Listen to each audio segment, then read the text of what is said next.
जी part 2 start हो गया है, ले आओ भाई इधर। अच्छा जी, कैश फ्लो का मैं आपको 15वां सवाल होमवर्क में दे चुका हूँ। डायरेक्ट मेथड इंशाल्लाह गो एंड गॉन हो गया है, कल हम इंशाल्लाह इनडायरेक्ट मेथड करेंगे। फाइनल अकाउंट्स के माफ़ कर दो, शाम का टाइम है, क्या करे हो वैसे आप लोग हैं। अच्छा जी, फाइनल अकाउंट के चैप्टर पे आ जाएं। 13वां सवाल हमने कर लिया था क्लास में, 12वां हो गया था, 11वां हो गया था, 10वां हो गया था, 9वें की डिस्कशन रहती है, 8वें की रहती है, 7वां हो गया था यासिर इंडस्ट्रीज़, 6वां मंगोरा हो गया था। ब्रेक में एक भाई ने मंगोरा के बारे में एक सवाल दाग दिया, कहने लगे कि जी स्टाफ कॉस्ट के बारे में आपने कहा था उसको बेशक जहाँ मर्जी लिख लो, अगर स्टाफ कॉस्ट को हम नहीं लिखते कॉस्ट ऑफ सेल में तो कॉस्ट ऑफ सेल नेगेटिव आ जाती, तो मैंने भी इसीलिए कुछ ना कुछ वहाँ रखा था। ठीक है, असल में ये सवाल उस तरह से करने वाला था ही नहीं जैसे मैंने पहले कराया था। अब आप इसकी रिक्वायरमेंट पढ़े ना भाई, तो आपका पहला सोल्यूशन ही गलत है, उसको काट दें और नया सोल्यूशन करें, उसमें ज़रूरत ही नहीं है इसकी। ठीक है, अगर ये सवाल आपको एक्सपेंसेस को एनालाइजिंग बाय फंक्शन करना होता तो वो आपको बताता कि कॉस्ट ऑफ सेल में कौन कौन सी, सिर्फ स्टाफ कॉस्ट नहीं, मेरे दिल में आ रहा था ये कंसल्टेंसी भी कॉस्ट ऑफ सेल में जाए, क्योंकि ये भी इसी तरह की चीज़ है इस गेमिंग वाले बिजनेस के लिए, बट मैंने ज़्यादा इस पर ध्यान नहीं दिया था। असल में समझाना सिर्फ ये चाह रहा था, एक फॉर्मेट ये था, अब इस सारे की चीज़ों को ये मिटाकर इसको इस तरीके पे लाना है, तो इसलिए ये सवाल मैंने इस तरह से करा दिया था। ठीक है, ये एक भाई का सवाल था, मैंने कहा चले सबका फ़ायदा हो जाए, सब दा भला दे सब दी खैर। सर को क्या हुआ है भाई, शाम का टाइम है, कुछ भी हो सकता है, जुमरात का दिन है। Yes yes yes yes. अच्छा जी, ये बैरी जो है जी बेटा शबी जुमा पे ना हम मस्जिद इब्राहिम जाते हैं, हमारे हल्के का इस तरफ रुख है, आप जाते हैं बड़े लोगों के साथ, बस का इधर मुंह होता है नान साहब के साथ साथ, तो अच्छी बात है यार, फ़ायदा उठा लो। ये जी आपको होमवर्क में दे दिया था, ठीक है तो दे दिया है बैरी वाला, हाँ भाई नहीं हुआ था तो वो कर लेंगे। अच्छा मैं आ रहा हूँ जी ट्रेडिंग पे, ये इधर से चलें तो 6वां ओके, 7वां ओके, और 8वां सवाल था। 8वां और 9वां बेसिकली सिर्फ डिस्कस होने से रहता है, काम के सवाल यही हैं, बाकी प्रैक्टिस क्वेश्चन भी बहुत आसान है, आपका लेवल उनसे बहुत ऊपर चला गया है। टेस्ट वाला एक सवाल वो आपके लिए रेलिवेंट है, टर्म टेस्ट में एक सवाल होगा इंशाल्लाह वो रेलिवेंट होगा, फिर मॉक में एक आधा सवाल होगा वो रेलिवेंट होगा, यानी कि ये वाले सवाल प्लस। वैसे मैं आपके लिए रिवीजन प्लान बना रहा था, लेकिन आप खुद सोचे ना, अब एक बंदा सवेर से शाम लगा हो, तो यहाँ तक के तो चैप्टर्स के मैंने बना लिया रिवीजन प्लान, इसकी पिक्चर आप ले भी सकते हैं बाय द वे, लेकिन मेरे दिल में आ रही है कि पिछला टॉपिक भी होने चाहिए, बस बहुत कम लेवल पे ले जाऊंगा, यानी IS 16 का शायद सिर्फ मैं आपसे 2 क्वेश्चन करवा लूँ या 3। सही है ना, मेरे दिल में भी यही आ रही है कि सारा हो, लेकिन आप इसकी पिक्चर लें और इसकी रिवीजन शुरू कर दें, इसकी रिवीजन तो रिवीजन शुरू कर दें बोला है। शुरू कर देने का मतलब ये है कि देखो कैश फ्लो को रिवाइज नहीं करना आपने, एग्जाम्पशन मिल गई, फाइनल अकाउंट्स को भी अभी रिवाइज ना करो, संडे पे करना, क्योंकि फाइनल अकाउंट भी आपका रेडी स्टेडी एप्पल गो है। ठीक है, तो आपने अब टारगेट ये करना है कि IS 8 को रिवाइज कर लो, IS 41 को, इनमें से कोई एक आज कर लो, एक इनमें से कल कर लो, और उसके बाद संडे पे आपने फिर इनमें से कम सवाल रखने की कोशिश करूंगा IS 16 के। IS 16 अब आपका तगड़ा है इंशाल्लाह, IS 16 में 2 से 3 सवाल होंगे, बट कर लेना, फायदा हो जाएगा। ठीक है, उसके बाद छोटे छोटे टॉपिक्स हैं, इनमें सवाल भी छोटे छोटे ही आ गए, एक एक दो दो सारे टॉपिक्स के सिर्फ रिवीजन वाले सवाल करना, एक सवाल ऊपर नीचे नहीं करना आपने। ठीक है, ऊपर वाले अभी नहीं तस्वीर ले सकते यार, वो अभी नहीं है, फाइनल नहीं है, वो फाइनल सिर्फ ये है इंशाल्लाह, ये अभी करता हूं मैं क्लासेस से फ्री होकर चंदा। ठीक है, कोई बात नहीं बेटा, फिर क्या करें, टाइम थोड़ा रह गया तो क्या करें, बोलो बता दो, मशवरा दे दो। अच्छा जी, नहीं ये क्लास का टाइम थोड़ा नहीं कह रहा, वो टर्म टेस्ट के लिए कह रहा है कि टाइम थोड़ा रह गया तैयारी में। अच्छा बच्चों पढ़ो जी, रिक्वायरमेंट थी सिर्फ स्टेटमेंट ऑफ कॉम्प्रिहेंसिव इनकम, सुभान अल्लाह, सिर्फ स्टेटमेंट ऑफ कॉम्प्रिहेंसिव इनकम बनानी है।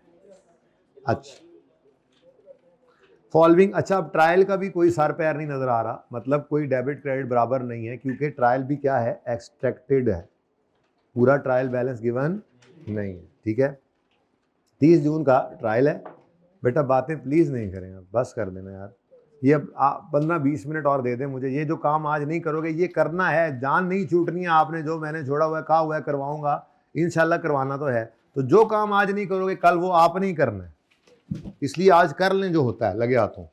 Sales, other income, opening inventory या तो परचेज है, सेलिंग डिस्ट्रीब्यूशन, अच्छा है ना, पिछला सवाल आ गया, भूलने लगा था शायद थोड़ा थोड़ा। Admin, financial charges, investment at cost, trade receivables हैं, और allowance for doubtful receivables. Opening है या क्लोजिंग, सवाल में उसने बोला ZTL मेंटेन करता है allowance for doubtful debt at the rate of, तो इसका मतलब ट्रायल वाला प्रोविजन का बैलेंस ओपनिंग है, हम क्लोजिंग खुद निकालेंगे, ठीक है। अच्छा, रिसीवेबल्स, डेटर्स तो क्लोजिंग है, गलत हो सकते हैं पर ओपनिंग नहीं हो सकते। चलो जी, अब कुछ अच्छी एडजस्टमेंट थी इस सवाल के अंदर, जिस वजह से मैंने इस सवाल को होमवर्क में भी दिया और डिस्कस करना भी जरूरी समझा है, टर्म टेस्ट में कोई इस तरह की एडजस्टमेंट आ जाए फिर, है जी। अच्छा जी, अब फॉर्मेट हमने बना लिया होगा, फॉर्मेट के अंदर अब जो चीज़ें आनी है ना वो आपको पता है, sale less cost of sale, तो इसलिए मैं ना वो वर्किंग्स ओपन कर लेता हूँ, कॉस्ट ऑफ सेल की वर्किंग, उसके बाद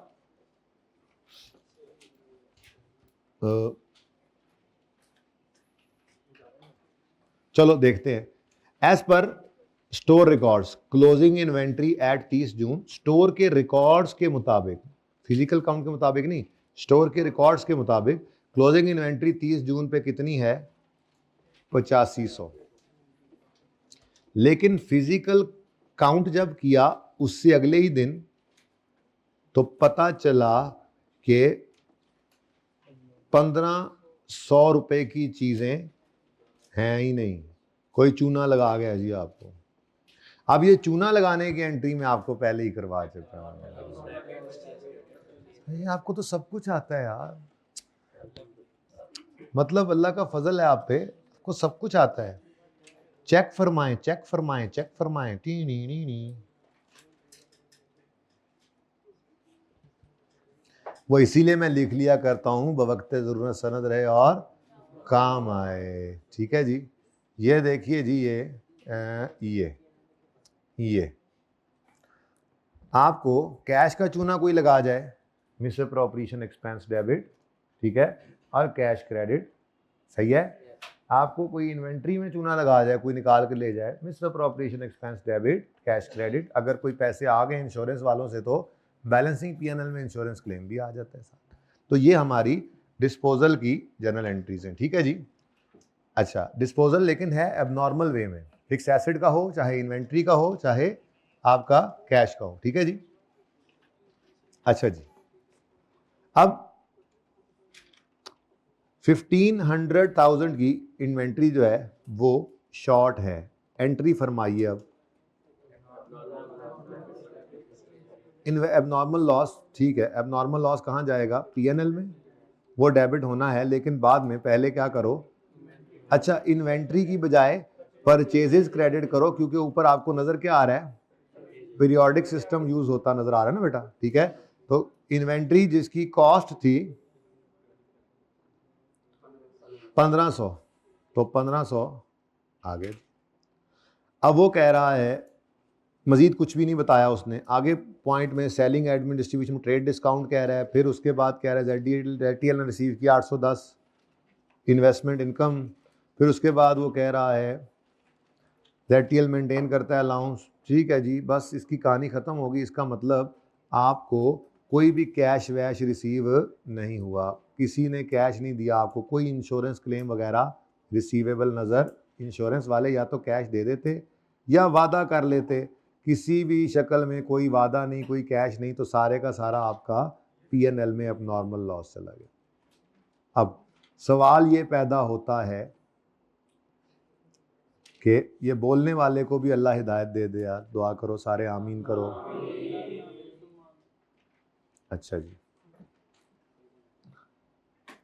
अच्छा मेरा सवाल है कि P&L में रिकॉर्ड करना है, P&L में रिकॉर्ड करना से सब बात आगे बढ़ गई है, फाइनल अकाउंट्स के अंदर आपको 4-5 जगह बताई गई हैं, वहीं पर ही आपके खर्चे वर्चे जा सकते हैं, तो ये फिर कहाँ जाना चाहिए, कॉस्ट ऑफ सेल में, सेलिंग में, भाई एबनॉर्मेलिटीज ना कभी कभी आया करती हैं। आप क्या हर साल चोरी करवाया करोगे इन्वेंट्री की? अच्छी खासी चोरी, एबनॉर्मल लॉस। मतलब आप लोगों ने कोई तैयारी नहीं करनी, आप लोगों ने ऐसे ही सोए रहना सत्तू पीकर। तो मेहरबानी करें, हिम्मत करें, कुछ प्रिकॉशनरी मेजर्स लें। आप क्यों एक्सपेक्ट कर रहे हैं कि हर साल एबनॉर्मल लॉस होना है? अब ये मैं समझाने का मकसद ये था कि ये एक एबनॉर्मल आइटम है जो हर साल नहीं आना। तो आपके हर साल के खर्चे जो हैं वो कंपेरेबल नहीं रहेंगे कॉस्ट ऑफ सेल में, सेलिंग में, एडमिन वाले खर्चे जो हैं। तो ऐसी एबनॉर्मल आइटम्स को हम अदर एक्सपेंसेस में रखा करते हैं। अदर इनकम, अदर एक्सपेंसेस में। अब नॉर्मल इनकम्स और एबनॉर्मल एक्सपेंसेस को कहाँ लेके जाना है? अदर इनकम्स, अदर एक्सपेंसेस को। अब इसकी एंट्री कुछ इस तरह से होगी, आपको ओपनिंग स्टॉक होना है, फिर आपकी वहाँ पर परचेजेज ऐड हो रही होती हैं, ऐसे ही है ना, परचेजेज। तो ट्रायल में से परचेजेज आपकी उठाएंगी जितनी भी होंगी। अच्छा, दूसरी तरफ आपकी वर्किंग टू मसलन अब मैंने ओपन कर ली अदर एक्सपेंसेस, तो आपकी डबल एंट्री ऐसे होनी थी जी, ठीक है। एबनॉर्मल लॉस पीएनएल में, पीएनएल का मतलब होता है जीपी के बाद, पीएनएल शुरू हो जाता है। जीपी के बाद क्या है? आप लोगों को पता नहीं बचपन याद है कि नहीं, आपको इंट्रो के अंदर जो पीएनएल बनवाया जाता था ना, उसमें उसको यूं कहा जाता था trading and profit and loss account, जिसमें sale less cost of sale और जीपी तक के एरिया को कहा जाता था ट्रेडिंग अकाउंट है ये। उसके बाद ये फिर क्या होता था? Profit and loss account. वो फिर और बड़े हुए तो आगे क्या चीज़ एक ऐड हो गई? Other comprehensive income. तो ट्रेडिंग अकाउंट कौन सा होता है? जो सेल कॉस्ट ऑफ सेल से जीपी तक आ रहा होता है। और पीएनएल का एरिया स्पेसिफिकली क्या है? जो जीपी के बाद से लेके नेट प्रॉफिट तक है, ठीक है। अच्छा, तो उसी में ही अदर एक्सपेंस ने आना है। अदर एक्सपेंस कहाँ आता है? जीपी के बाद आता है other expense. Other expense GP के बाद आता है, लेकिन नेट प्रॉफिट से पहले आ रहा है, तो पीएनएल के अंदर ही आ रहा है ना जी, ठीक है। तो आपने एंट्री पास की, एबनॉर्मल लॉस 1500 से डेबिट और परचेजेस 1500 से क्रेडिट, ठीक है जी। अब उसके बाद ट्रायल वाली कोई और एडजस्टमेंट ना आए तो ट्रायल वाली परचेज उठाकर इधर लिखोगे और वो एडजस्टमेंट खुद ब खुद होकर ट्रायल में, ये पीएनएल में सही वाली परचेज चली जाएगी। Number 1 adjustment done. अच्छा, आगे कह रहा है, अच्छा एक और मसला भी है ना, वो मसला ये है कि ये जो स्टॉक की अमाउंट नज़र आ रही है ये एज पर फिजिकल काउंट नहीं है, ये एज पर स्टोर रिकॉर्ड्स है। अब अगर 1500 की इन्वेंट्री इसमें से गायब पड़ी है तो इसका मतलब, हाँ जी, दूसरा काम क्या करना पड़ेगा? वर्किंग 1.1 हम ओपन किया करते थे। ये मैंने सिर्फ इसी एडजस्टमेंट को, और एक डिस्काउंट वाली भी है इसमें, इन दो एडजस्टमेंट्स को तो सामने रख के होमवर्क को डिस्कस करने का सोचा, वरना फाइनल अकाउंट्स के अंदर तो आप माशाल्लाह मास्टर हो चुके हैं। पर नई चीज़ तो सीखनी जहाँ मिल जाए, एडजस्टमेंट तो नई जहाँ मिल जाए सीख लेना। तो फाइनल अकाउंट बनाना आता है, एडजस्टमेंट तो नई जितनी हो जाए उतना अच्छा है, जहाँ मिल गई मैंने डिस्कस कर देनी है, ठीक है। ताई को उठा देना भाई। एज पर फिजिकल काउंट नहीं, आज हमारे पास स्टॉक एज पर स्टोर रिकॉर्ड्स गिवन है, कितना जी? 8500। अब इसमें क्या करोगे आप? ऐड ना, लेस एबनॉर्मल लॉस वाले आइटम्स अब इन्वेंट्री में नहीं पड़े, ठीक है। तो फिजिकल काउंट किया तो ये नज़र नहीं आए, तो ये एबनॉर्मल लॉस वाले फिजिकल काउंट में से भी माइनस कर दो, रिकॉर्ड्स वाले में से भी माइनस कर लो, क्योंकि फिजिकली ये अब पड़े नहीं। अच्छा अच्छा अच्छा अच्छा, मैंने कहा शायद ये तरीका ही समझ नहीं आ रहा। तो भाई पहले डबल एंट्री की।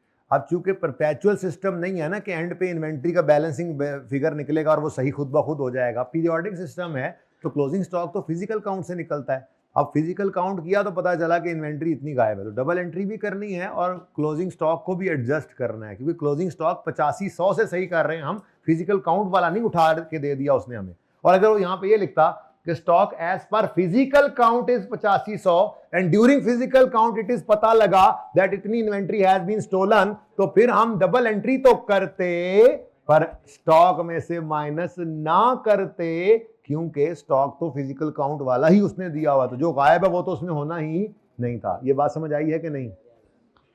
वेरी इंपॉर्टेंट पॉइंट, इस तरह से कि दोनों तरह से एडजस्ट होगी, एडजस्टमेंट डिस्कस होगी, ठीक है।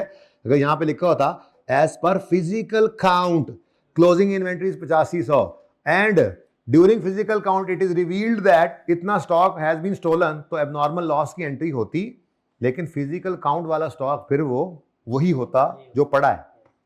पता चला कि रिकॉर्ड से देखकर पता चला होगा ना कि इतनी गायब है, ठीक है, लेकिन वो क्या कह रहा है, एज पर रिकॉर्ड्स।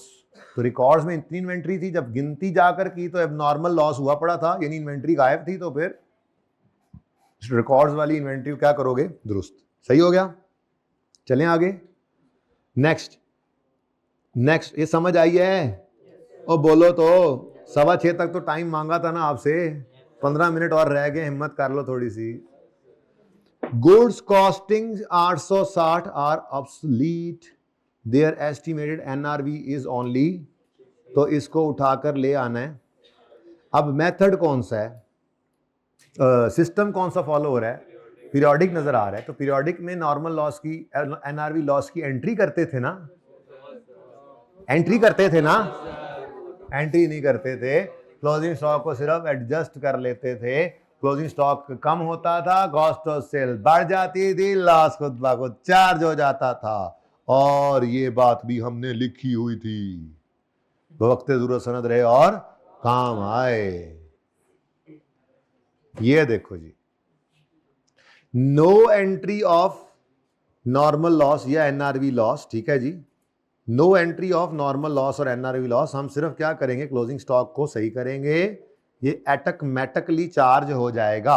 अब अगेन बात क्या है, एज पर रिकॉर्ड्स ये इन्वेंट्री है, तो इसमें से क्या कर दो, लेस कर दो एनआरवी लॉस। अब एनआरवी लॉस डायरेक्ट निकल सकता है इस एडजस्टमेंट का, कॉस्ट है इसकी 860, जिसकी एनआरवी है 600, तो 860 माइनस 600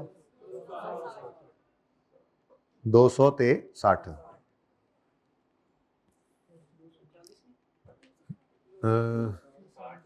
चेक कर लो कैलकुलेटर करके।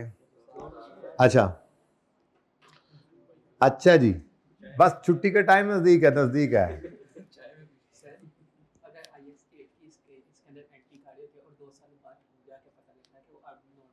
तो रिटेन्ड अर्निंग को हिट करते ना, पीएनएल का कोई भी इंपैक्ट रिटेन्ड अर्निंग को हिट करना है।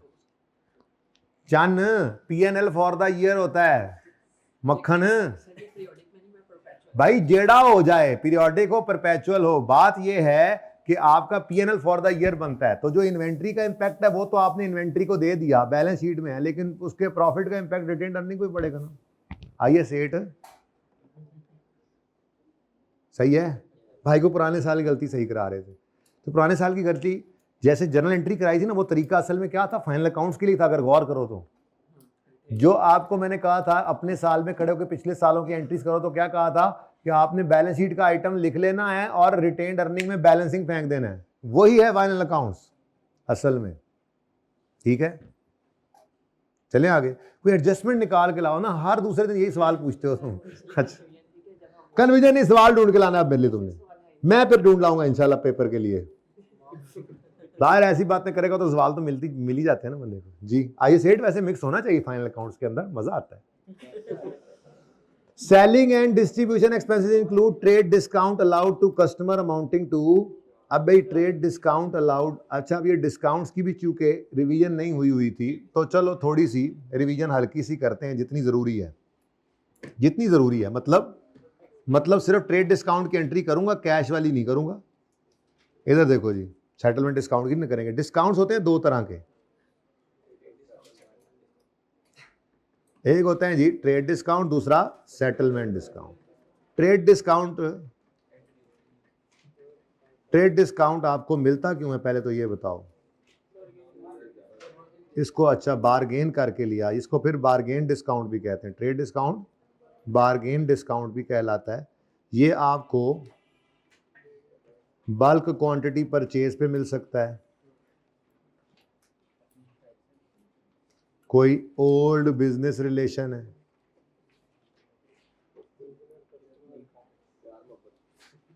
प्यार मोहब्बत, कोई खूनी रिलेशन है, कोई ब्लड रिलेशन है, ठीक है। अब हाँ रिश्तेदार है कोई, ठीक है। अब इसकी हमारी किताबों में कोई जर्नल एंट्री, ठीक है, इसको करते क्या है, it is deducted from retail price, या कह लें परचेज प्राइस नहीं कहना चाहिए, लिस्ट प्राइस कह दें। It is deducted from list price and journal entry is done with the net amount. मसलन छोटी सी मिसाल बनाते हैं, हमने एक चीज खरीदी, उसकी लिस्ट प्राइस थी 250 रुपये और हमारा पुराना सप्लायर था, हमने उसको कहा भाई पता है 15 साल से सामान यहीं से उठा रहे हैं, अब तो और भी दुकानदार मौजूद हैं, तो उसने कहा जी आपके लिए तो स्पेशल डिस्काउंट है 25 रुपये का। तो फिर परचेज प्राइस हमारी क्या है, अगर मैं बायर हूं तो परचेज प्राइस क्या है 225। अब ये दोनों की किताबों के अंदर एंट्री इसी 225 से होनी है। सेलर एंट्री पास करेगा अपनी बुक्स में, सेलर की बुक्स में एंट्री पास होगी, मसलन उधार पे आइए तो डेटर डेबिट सेल क्रेडिट 225, ठीक है। जबकि बायर अपनी किताबों में ये एंट्री रिकॉर्ड करेगा परचेजेज डेबिट क्रेडिटर्स क्रेडिट कितने से, यानी कि ये पढ़ा हुआ कॉन्सेप्ट है आपका, यानी कि ट्रेड डिस्काउंट हमारी किताबों में आता ही नहीं। ये जी ट्रेडिंग वाला सवाल बड़ा अहम था, इसीलिए मेरे दिल में चल रहा था, हर रोज सोचता था कैश फ्लो के बाद टाइम बचे इसको शुरू करूं, लेकिन नहीं बचता था। आज एक्स्ट्रा टाइम थोड़ा सा मिल गया है जी।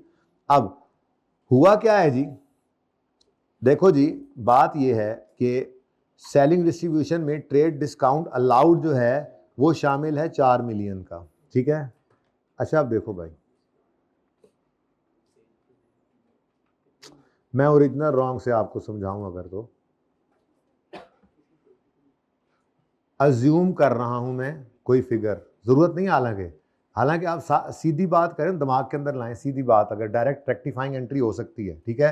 वो क्या है, आपने चलो छोड़ो 1 मिनट के लिए अज्यूम करो, नहीं कोई फिगर अज्यूम करनी है ना, अज्यूम ग्रॉस सेल 100 है, ठीक है। अज्यूम करो ग्रॉस सेल इज 100, ठीक है। अब अगर और ट्रेड डिस्काउंट इज 4 रुपये, वो 4 है ना मेरी एग्जाम एडजस्टमेंट में, जरा वही बन जाएगी ना बात, ठीक है। फॉर एग्जाम्पल 100 रुपया क्या है ग्रॉस अमाउंट, अब होनी चाहिए थी एंट्री दरअसल डेटर डेबिट सेल्स क्रेडिट 96, ठीक है जी। अच्छा चलो क्लास भी मुक्की गई, ऑक्सॉक हो गए। अच्छा बच्चों, अब what has been done by accountant ना बड़ा तेज है, ठीक है। उसने क्या किया, उसने सेल्स रिकॉर्ड की पहले 100 पे, ठीक है, और सेल्स रिकॉर्ड कर ली किस पे जी, ग्रॉस अमाउंट पे 100 पे। तो उसकी गलती की तरतीब बता रहा हूं। फिर उसने कहा ओहो पैसे तो सिर्फ कितने आने हैं, ठीक है बाकी क्या है डिस्काउंट अलाउड सेलिंग एक्सपेंस। बड़ा तेज नहीं निकला, ये किया उसने, सेल ओवर सेट करा गया वो, ठीक है। अब ज़्यादा लड़ाई इसकी वैसे भी कॉर्पोरेट रिपोर्टिंग में IFRS 15 का स्टैंडर्ड वहाँ पढ़ते हैं, तो बहरहाल सवाल है तो मैंने तो करवाना मुनासिब ही समझना है इसको। तो रेक्टिफाइंग एंट्री कराओ जी। मैं कह रहा अजीम ना भी कर रहे तो डायरेक्ट कर सकते थे क्या, हाँ, क्योंकि अगर सेल एंड डिस्ट्रीब्यूशन एक्सपेंस में ट्रेड डिस्काउंट अलाउड शामिल पड़ा है तो इसका मतलब शामिल तभी हुआ है जब आपने सेल को ग्रॉस पे रिकॉर्ड किया। अगर सेल को नेट पे रिकॉर्ड करते तो ये कैसे शामिल होता, ठीक है। तो ये बड़ी एक मजे की एडजस्टमेंट थी। बहरहाल आपने क्या करना है जी, सेल्स को 4 रुपए से डेबिट कर दें और सेलिंग एक्सपेंसेस को 4 रुपए से, ठीक है जी। एडजस्टमेंट नंबर 2 थी ये, ठीक है। बस ए मुका के सवाल चले जाना फिर, ठीक है। अब इसकी एडजस्टमेंट तो होगी ना, सेल्स को डेबिट करोगे मतलब कम और selling expense as per question में से भी 4 रुपए कम, ठीक है। नेक्स्ट है जी, इन जून 14 ZTL रिसीव्ड 810 मिलियन जो कि नेट हैं 10% टैक्स के, ये कैश डिविडेंड इनको मिला है तो ये अदर इनकम में डाला हुआ है। अच्छा अब ओरिजिनल एंट्री की अगर मैं बात करूं,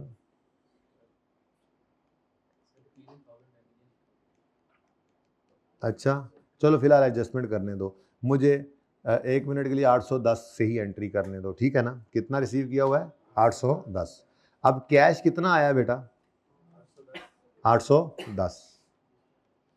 अब एक बात याद रखो, अदर इनकम ने ग्रॉस अमाउंट पे रिकॉर्ड होना होता है।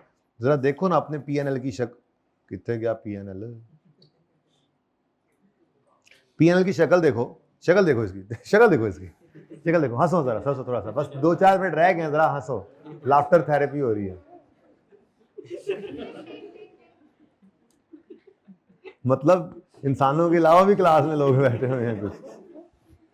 मैं ये कह रहा हूं कि आपको ऊपर सेल पूरी रिकॉर्ड करनी होती है, फिर इनकम्स पूरी रिकॉर्ड करनी होती है, फिर नीचे जाके उन इनकम्स पे टैक्स लगता है ना। तो अदर इनकम में इनकम पूरी रिकॉर्ड होनी है और फिर टैक्स क्या होना होता है? माइनस। यानी अदर इनकम के अंदर तो ग्रॉस इनकम रिकॉर्ड होनी है। वो कैसे निकालें? हमने कहा जी 810 जो है, पढ़ो जरा, कह रहा है ये रिसीव हुआ है 810 मिलियन रिसीव हुआ जो कि नेट ऑफ 10% टैक्स है। तो इसका मतलब ये किस पे पड़ा है? और हम भी जा रहे हैं कि अदर इनकम में तो ये 100 पे आए, तो अब बाकी क्या है? बिल्कुल सही, टैक्स एक्सपेंस है बाकी, कितना? 90 का, ठीक है जी। लेकिन भाई साहब ने क्या किया है? भाई साहब ने इसको नेट अमाउंट पर ही रिकॉर्ड किया हुआ है। कितना? पढ़ो जरा। हाँ हूं तो पढ़ ही लिया सर, जान जान छड़ दो बस। इन जून ZTL रिसीव्ड 810, ये कैश डिविडेंड है, and the amount received was credit to, amount received was credit to. तो भाई मसला क्या है? टैक्स एक्सपेंस रिकॉर्ड करो, ये अलग से रिकॉर्ड होना चाहिए, नंबर 1। और अदर इनकम को भी बढ़ाओ, वो ग्रॉस से रिकॉर्ड होनी चाहिए। 810 तो ऑलरेडी रिकॉर्डेड है ना, तो 90 और यहाँ पे रिकॉर्ड करना था। फिर एक्रूअल ऑफ टैक्स एक्सपेंस कितना है? To be recorded. Accrual of tax expense कितना है टू बी रिकॉर्डेड? हाँ, अब इस 6452 को रिकॉर्ड करना है, तो ये भी रिकॉर्ड कर लीजिएगा। ये कौन सा सवाल हो गया जी हमारा? Question number 8, 1 minute, page number 670, नाम है इसका जी ट्रेडर। सवाल क्या है भाई? किसी का सवाल है? अच्छा भाई है, भाई कह रहे हैं ये इधर इधर रुपीज इन 1000 लिख लें ताकि सवाल की गलती सही हो जाए। 1 मिनट, ये थाउजेंड्स है, ये थाउजेंड्स है, और दूसरा 810,000 है, ये भी 1000 है जी। सवाल के अंदर कोई एक चीज, या सोल्यूशन सही करते या क्वेश्चन, हमने क्वेश्चन सही कर लिया, ठीक है। यही तस्वीर बनाओ यार, यही तस्वीर बनाओ, ये लो तस्वीर। अल्लाह हाफिज। देखो 2 मिनट पहले छुट्टी दे दी है, 6:15। अल्लाह हाफिज। ये इन्होंने कुछ नहीं बोला, इन्होंने सिर्फ ये कहा है कि हमें ये वाली तस्वीर दे दें। आपको ये ना लगे ऑनलाइन वालों कि इन्होंने कुछ सवाल किया था, ये कह रहे थे डिस्काउंट वाली तस्वीर दे दें। ये डिस्काउंट वाली तस्वीर हो गई, ठीक है जी। और अब अल्लाह हाफिज।